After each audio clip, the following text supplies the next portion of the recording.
Mga idol, luto tayo ngayon ng manok kasi walang ulam. Naghuli nga pala kami dito ng tarin.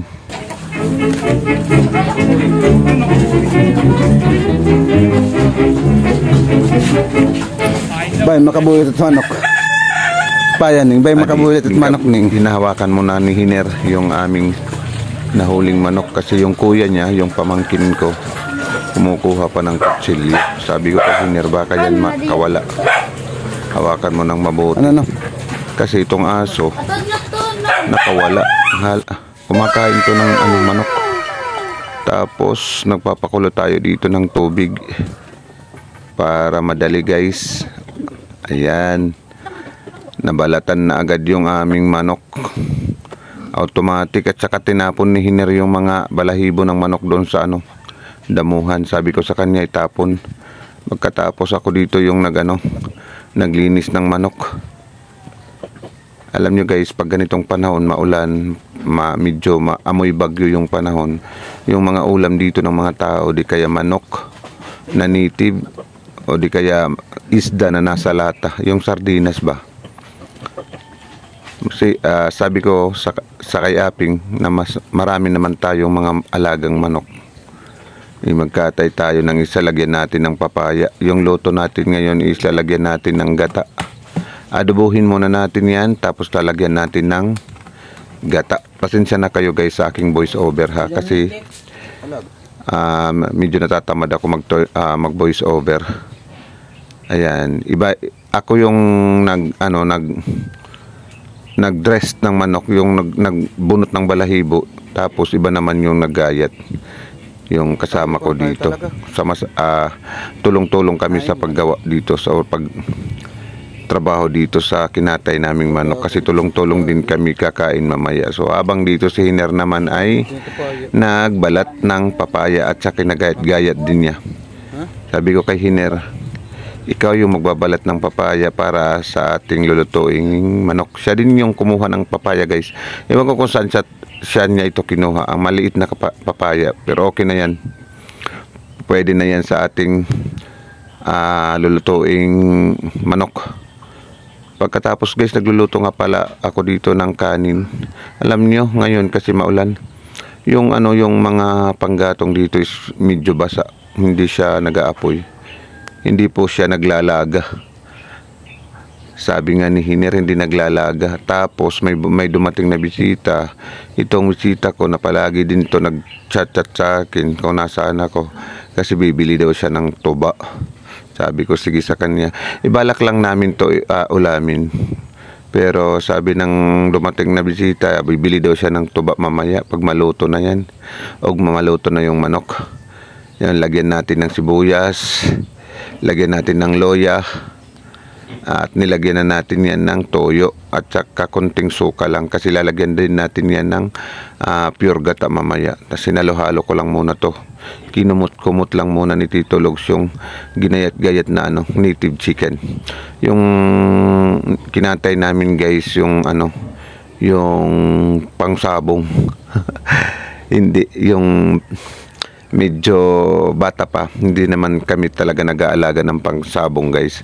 Lahat dito isinaalagaan lang ni Aping, or inaalagaan lang ng pamangkin ko, kasi pwede nila ibenta, pwede katayin sa birthday, pwede katayin kung anumang okasyon. Kagaya ng fiesta dito, nagkatay kami ng walong native chicken, pero may natitira pa dito 4, guys, para daw sa December. Sabi naman ni Aping, kasi si Aping wala dito, guys, nandun sa Samar, may nag-hire sa kanya na magluto. Sabi niya mag-ihaw or magkatay na lang kayo ng manok, magdakip kayo dyan para ulamin nyo. Ayan, guys, nakasalang na. Inumpisahan na sa pag-aadobo yung ating native chicken. Yung ating panggatong dito parang 4 lang ata na 4 na lipak lang ng kawayan, kasi wala ding panggatong dito si Aping, kawawa naman. Kami nga pala dito yung bantay ng bahay niya, kasi nga nandito din yung mga kababuyan ko, yung mga baboy ko, guys, nandito yung kulungan ng baboy, kasi walang mag-aalaga, walang maglilinis, walang magpapakain. So dito lang muna ako for today's video. Ayan, pagkatapos dito kukuha tayo ng fresh moringa. yung malunggay guys, organic. Maraming moringa dito. Yun lang ang pinakamarami dito sa lugar na to is malunggay lang guys. Marami ditong ano, napapaligiran kami ng malunggay at saka dahon ng gabi. Yan, dito yung entrance ng bahay ni Aping. Papunta ako dito sa loob. Kasi may natusan ako kumuha ng moringa kanina, maliit lang. So dinagdagan ko. Ito guys, kilala nyo to.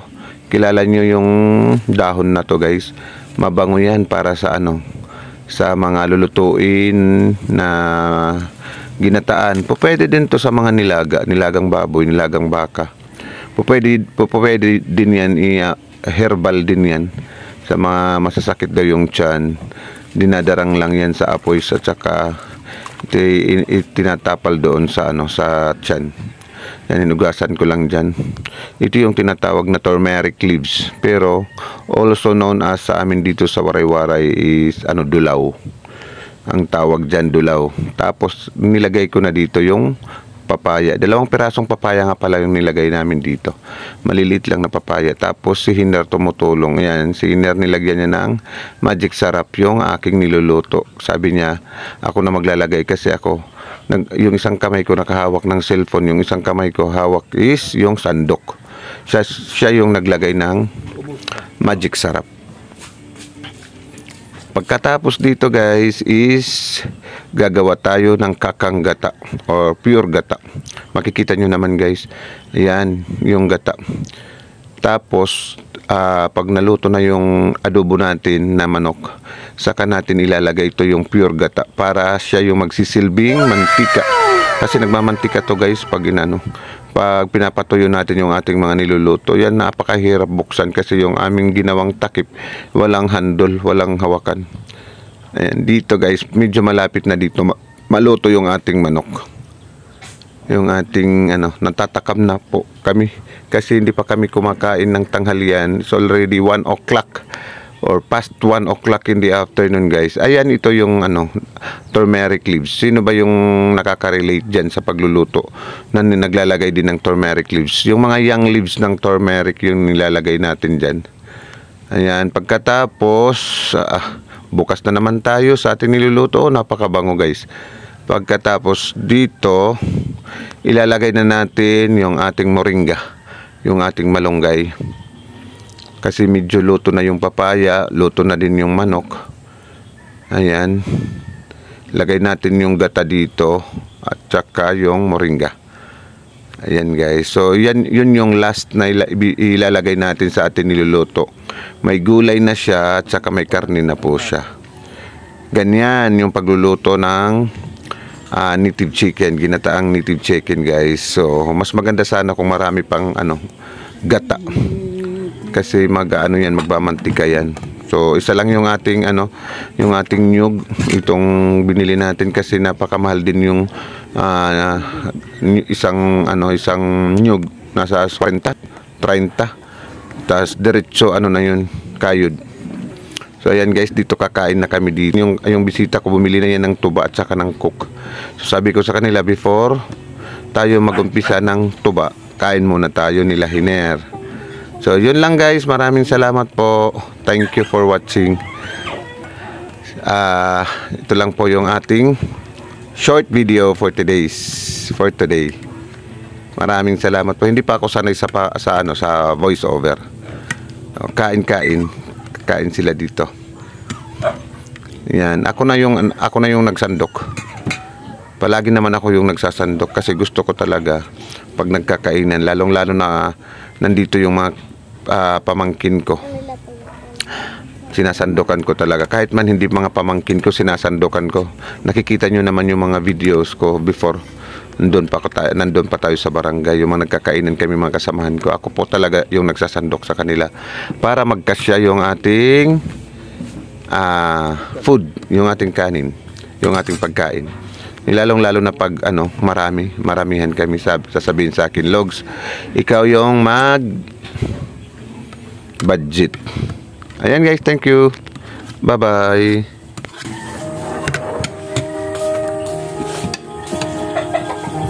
Kain tayo. Nakakuha lang ko dito. Ayun. Bad, sila.